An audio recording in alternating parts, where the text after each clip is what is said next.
Do you know where the word fiction comes from? Apparently, the word fiction shares the same ancient root as the word paradise. Etymologically, paradise is something like a enclosed space surrounded by stones, by a circle of stones, like an enclosed garden. So we can think of fiction as that. Think of fiction as an enclosed garden. What is a garden? Let's look at this picture. Look at the wall. Look how small is the wall. It's quite small, but still it's big enough for us to understand what the inside is and what the outside is. And what's the difference between one and the other? It's just about control. The inside is a bit more trimmed and controlled than the outside. But there's not that big a difference between one and the other, right?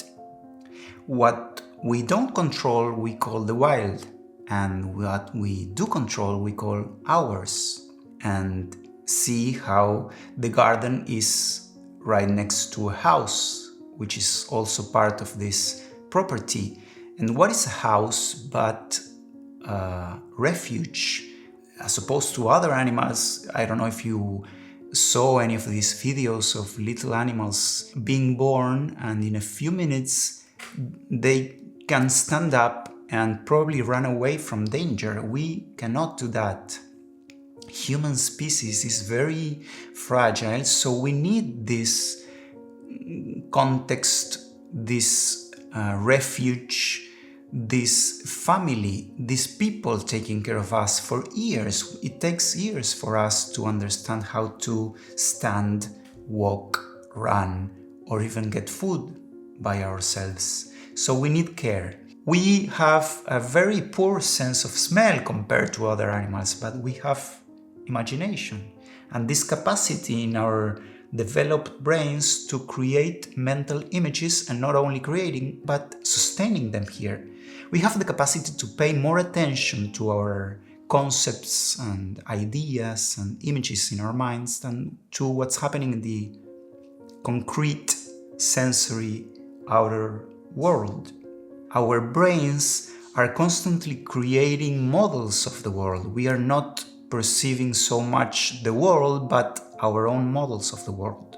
In order for us to feel safe, not only be safe, but feel safe, we need stories, we need fiction, we need these gardens, these maps of the world that make us think and believe that we have some control over the wild.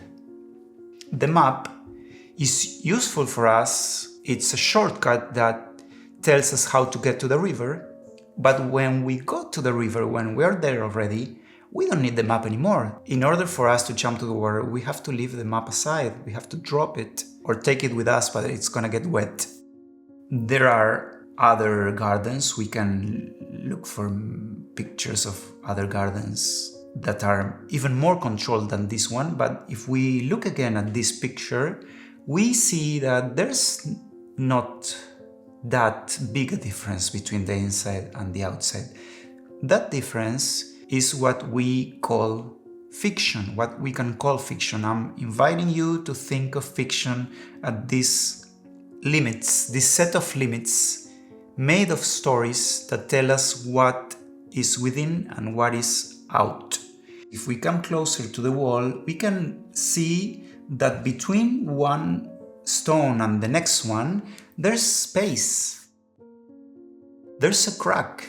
There's a crack in everything, and that's how the light gets in. That's a famous quote by musician Leonard Cohen. And the quote says, it doesn't say things crack or fiction cracks. The quote says, things already have their cracks.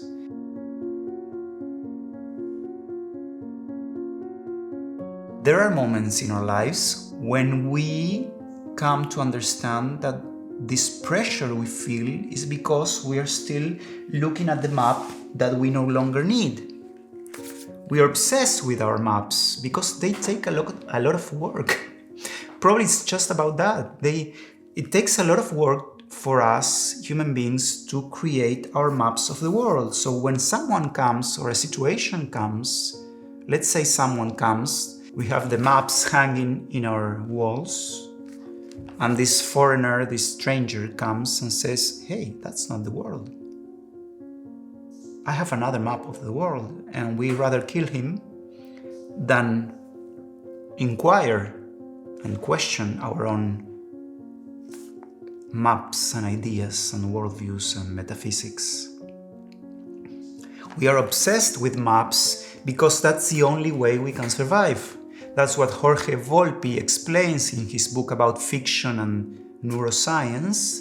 He says fiction is not so much about telling stories, but about believing stories.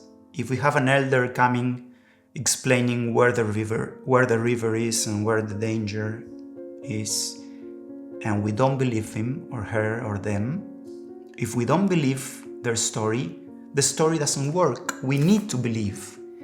And that believing our own thoughts, that's the basis for our survival, but also for our suffering. When we obsess with the maps we no longer need, we suffer. When we are looking at the map in order not to look at the territory that has already changed, we suffer. That's what suffering is. Suffering is just the emotional result of paying more attention to the maps than to reality. I don't know if we can actually pay attention to real reality. Probably reality is always running away, but at least we can try and question our ideas. If we cannot really touch reality, at least we can question our ideas of reality, which we make up in order, again, to survive. When a stranger approaches the tribe or town, think of this classical image in Westerns, where the stranger arrives to this little town and everybody looks from the saloon, and you have to determine whether he's a friend or an enemy. Your survival depends on that understanding, that if that man is an enemy or a friend, right? It's very strong, this fictional capacity of understanding the world in this dualistic way, friends and enemies, opportunities and danger, is very strong. So we still, I think this is a Buddhist saying, that we still see the tiger when the tiger is no longer there. We keep reacting to danger when danger is no longer there. So there are moments in our lives when we start perceiving this inertia, this automatic way of reacting to reality, and we can wake up to otherness, to the wildness. That's what happens with Siddhartha. That's what all these stories about coming of age stories and awakening stories come to help us understand this process of waking up to reality, to otherness, to what's beyond the limits of our own maps of the world. In the story of Siddhartha, then the Buddha, there's this prince called Siddhartha in Nepal. All his childhood he lived inside this perfect palace built by his father, and it's a perfect and pure, shiny place where there are no sick people, no homeless people, no old people. So this is the image of the world he has, because he never went outside of the limits of the palace. I have heard that only suffering lies beyond these walls. What do you mean? Suffering? One day, Siddhartha finds out there's a world outside. Let's say, by the virtue of destiny, he sees the crack in this fiction of a controlled garden, the crack in the system. So he goes out to the streets and gets to see these old men and then sick people and death. He didn't even know what sickness and death were. So now As Joseph Campbell puts it, the prince listens to the call of adventure. That happens the very day that his baby is born. So the very day he gets to be a father, and the father symbolizes society, the very day his baby is born, he escapes the palace because he needs to see what's outside of this little enclosed garden, this fiction. So as Neo, when he starts perceiving the errors in the Matrix, or as Truman in Truman Show, when he starts noticing that there's something strange in this and his supposed real life, Siddhartha runs away.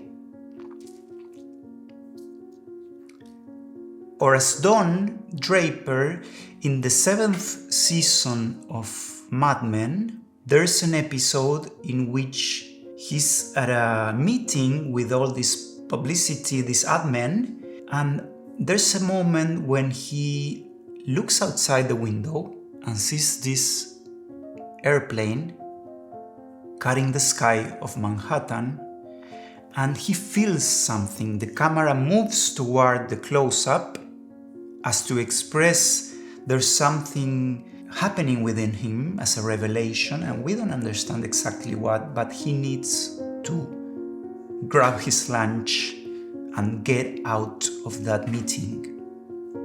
And there are moments when we need to break free, as they say, as Siddhartha and as Don Draper and as Neo in the Matrix. We need to break free and live. And those are important moments, like the chick when it needs to break the egg, or the butterfly when it needs to break the cocoon so she can fly. There are moments in our lives when we need to break free from this fiction that became more a prison than a refuge. The refuge at some point starts to feel like a prison, so we need to break free. As the young Chris in Into the Wild, the movie by Sean Penn. But there are moments that we don't necessarily have to break free and live, and we can start perceiving otherness within the limits of our gardens. And those are very precious moments where we can perceive this aliveness, this wildness, but without leaving the garden.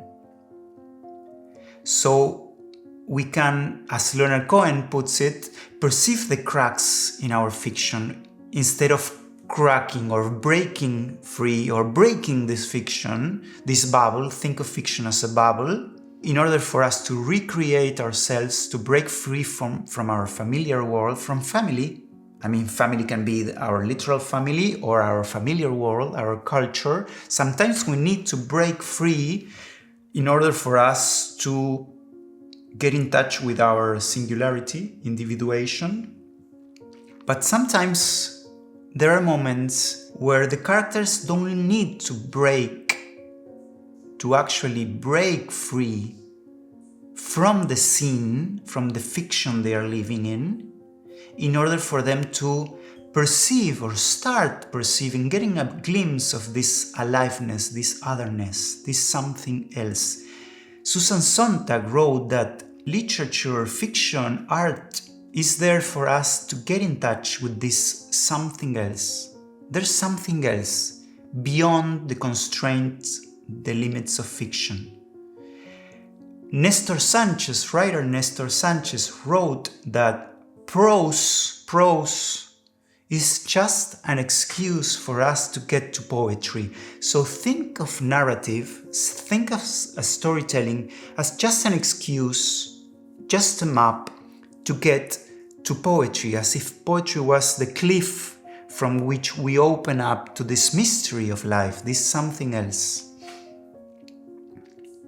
When we look at situation or characters living situations, or we humans living situations, we don't need to run away from them. We don't need to leave the scene in order for us to perceive there's something else. When we are having lunch with our family, there's always something else. There's no... when we meet someone for a beer or a cup of coffee and we say, hey, let's gather, let's meet and get a cup of coffee or a beer, okay, the beer or the coffee have their own importance, but it's not the most important thing. There's always something else. When that person we meet at the cafeteria is telling us something that happened to them, the story is not the only thing happening there. I love the moments when I'm telling something and suddenly I need to stop talking because for a brief moment, I breathe and realize the sound of my voice as I'm doing now. And I need to stop because I'm making this video now, and this is the ideas I'm sharing with you are the important thing. But there's also the way in which my body is moving and whatever is happening to you, and the sound of my voice and the light and the drop of the faucet in the bathroom. Maybe you don't listen to that, but I do. My cats are sleeping on the couch. Silence between words, the space between the frames of the film. What Siddhartha realizes before the door shuts, what Truman starts to perceive in this reality world he's living in, is that there's space between the frames of a film. The old film, works because the photographs are moving fast enough so we cannot perceive the space between the stones of the wall, between the pictures, between the still photographs. But there's space between the frames. So that's what I'm interested in, those cracks in things, solidity. This is something science has been explaining for maybe 100 years now, that what we perceive as solid, as coherent, is not so coherent or solid. There's a lot of empty space within this cup of coffee. I'm drinking coffee. And I love to perceive that otherness within stories. I love it when in a movie the actors perform so finely, so well, that I forget for a moment what they are talking about or what the story is about, because the acting suddenly explodes. So maybe we tell stories in order for us to remember that we are alive. And that's what I'm interested in, that mystery, that aliveness. And I feel like film can let us see that, can like frame it so that we see like, this moment, holy. And it's like holy, holy, holy, moment by moment. But like, who can live that way, Who can like go, wow, holy. Because if I were to like look at you and just really like let you be holy, I don't know, I would like stop talking. Well, you'd be in the moment. I mean, yeah, but the moment is holy. Right? Yeah, but I'd be open. And then I'd like look in your eyes and I'd cry and I'd like feel all this stuff, and that's like not polite. I mean, it would make you uncomfortable. You have a mosquito. Do you want me to get it for you? You got it. Got it? Yeah, you got it. Okay. So I leave you with that question. Can you think of films or movie scenes or literature where you find characters perceiving this aliveness in things without having to run away from situations in order for them to look from the outside, which is also valuable but not always needed? I can think of the Nausea by Jean-Paul Sartre. And there's a quote where he says something like, we need to choose living or narrating or storytelling. You have to choose. And I find there's something interesting there. Because when we are connected, identified with our stories, with the way we are mapping the world, understanding things. Understanding is important to survive, but probably just to survive. Stories are important to get to the river, but probably just to get to the river. Live the story. Sometimes we need to live the story to live, in order for us to live, to get in touch with this aliveness and say, okay, I'm alive. We have to run away from our cell, from our prison, But sometimes we don't need to do that, and we can still be in our cell, and as this story goes, remember we always had the key of the cell in our pocket. I don't have a pocket here. So if we always had the key and the door of our prison was always actually open, what's the real difference between the inside and the outside? And that's a nice spot where we can make full circle with the beginning of the video, talking about the garden and the wall. If the door was always open, if the wall was not so solid, what's the real difference between the story and the space between the frames of the story? Can we realize, acknowledge this aliveness without having to run away from our stories? If you can think of any moments, scenes in books or film, please let me know in the comments and we can talk about them. Thanks so much for listening, and see you in the next crack.